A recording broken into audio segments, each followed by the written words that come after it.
uma política permanente que à base dos portugueses daqueles graças ao cabo.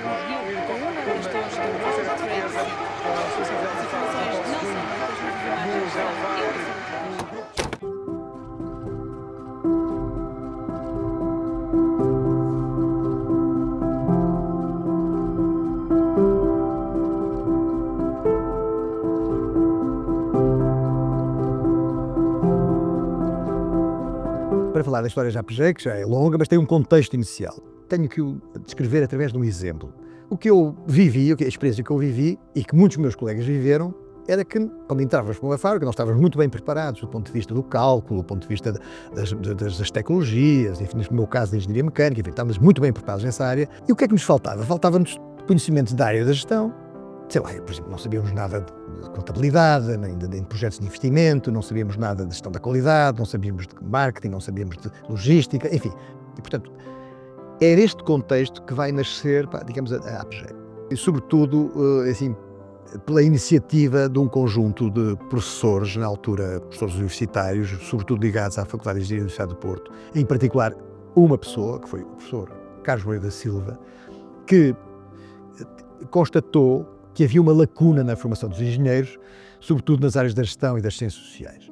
A ideia e as pessoas que estiveram associadas ao lançamento da APG foi o engenheiro Belmiro de Azevedo, o Dr. Artur Santos Silva e o engenheiro Carteado Mena, que acreditaram num projeto que eu lhes sugeri de constituir a APG para, nessa altura, estamos em 85, e em que era muito importante uma alteração da capacidade industrial portuguesa. E para isso foi constituída a APG. A APG foi constituída para fomentar a formação, a educação e as melhores práticas na indústria. Lembro-me ainda muito bem, no dia em que um professor da Faculdade de Engenharia, que felizmente já morreu, o professor Vasco Sá, me levou à SONAI para conhecer o engenheiro Belmiro de Azevedo e a quem eu lhe apresentei esta ideia. Ele agarrou a ideia imediatamente, achou que era oportuno e ficou também a saber que havia capacidade para pôr a funcionar a APG. E mobilizou recursos, sobretudo industriais, que se associaram para a constituição da APG. E esta é a parte mais importante da APG. Há sempre uma diferença entre o sonho e a realidade. E a passagem do sonho para a realidade foram esses 10 anos. De facto, o maior desafio que tive foi ter sucedido ao engenheiro Belmiro de Azevedo. E, de facto, o primeiro presidente da APG foi o engenheiro Belmiro de Azevedo. E, portanto, como compreendem, sobretudo a esta distância, visto de hoje, para mim, era um desafio impensável. Mas, de facto, a juventude tem uma vantagem, não pensamos bem nas coisas e, portanto, julgo que passei o obstáculo, mas, visto de hoje, se calhar não o tinha aceito. Mas é assim, ainda bem que aceitei. Depois, de facto, o grande desafio na altura foi manter o crescimento da associação e, ao mesmo tempo, ligá-la ao grande tema da atualidade, que era, de facto, a industrialização de Portugal e a moeda única. E a APG tinha uma capacidade de intervenção muito grande e conseguiu aumentar a colocação de estagiários com bolsas em empresas. Essa é outra ângulo que a APG sempre defendeu, que é a formação com as mãos na massa e que o conseguir fazer isso com escala tem méritos muito grandes. Na altura em que eu lá estive, um dos grandes desafios era de facto alargar a abrangência geográfica da associação, que nasceu aqui no Porto, que é muito ligada à FEUP, e que tinha uma implantação muito fraca nos outros, nomeadamente na zona de Lisboa. E portanto fizemos uma série de diligências no sentido de visitar e incentivar. E isso foi talvez a parte mais interessante. O resto, coisas que me marcaram muito em relação a jantares e em relação a conferências, existiram obviamente, mas já existiam antes e continuaram a existir depois, não é?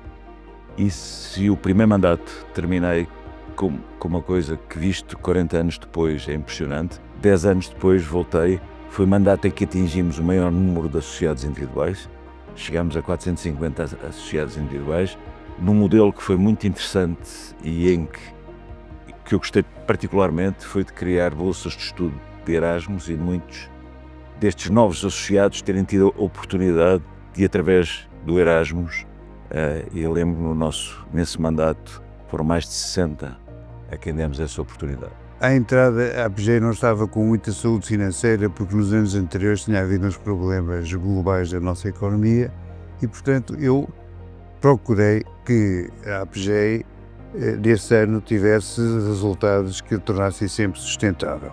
E, portanto, essa foi uma primeira preocupação. Depois, não tive verdadeiramente problemas porque as coisas estavam a correr naturalmente e bem, e a APG, na altura, tinha uma capacidade de atração de pessoas para os seus encontros, para os seus jantares de debate, etc., que era uma coisa que poucas instituições tinham aqui na nossa praça. E, portanto, tive muito gosto em prosseguir esse serviço sem ter grandes problemas. O mandato de presidente do Conselho de Diretor não é um trabalho difícil. Difícil é o trabalho da equipe que trabalha na APG. O Conselho de Diretor e o presidente só têm que criar condições para que as equipes da APG possam dar asas à sua imaginação e à sua criatividade, ao seu trabalho, que tem sido notável. É uma instituição bastante equilibrada, sempre com muita preocupação por não dar passos maiores que as pernas, sólida do seu ponto de vista económico, financeiro e muito consciente do seu papel. Não é um trabalho difícil. Portanto, aquilo que me levou, digamos, a assumir a responsabilidade de dirigir a APG foi uma, digamos, obrigação de devolver, digamos, à APG aquilo que ele me tinha dado ao longo destes anos todos. Portanto, foi, sobretudo, um imperativo de serviço à comunidade. Não posso deixar de referir no princípio a engenheira Paula Prata, porque quem executou foi sempre a engenheira Paula Prata. É a melhor representante da APG, do espírito, dos valores da APG, em quem nós, no fundo, todos aqueles que criamos a APG, lhe damos um mandato para fazer de uma forma muito, muito eficiente. Eu gostaria de falar sobre o que é que deve ser o futuro, mas falar sobre isso acho que deve caber à nova geração. E uma das iniciativas que nós tivemos foi lançar um programa de embaixadores da APG, inseridos numa estratégia que se lançou há cerca de 4 anos de aproximação da APG a camadas mais jovens. E, portanto, houve uma série de iniciativas importantes que foram lançadas, programas de tipo mentorias, portanto, apoiar os estudantes com pessoas já experientes, e também uma outra área importante foi alargar a área de influência da APG, justamente através dos jovens e através das camadas mais jovens, estender, do ponto de vista geográfico, a nossa zona de influência, e isso temos, enfim, paulatinamente, devagar, mas temos conseguido, digamos, que isso aconteça. E, portanto, hoje a APG é muito mais uma instituição nacional do que era há umas décadas atrás.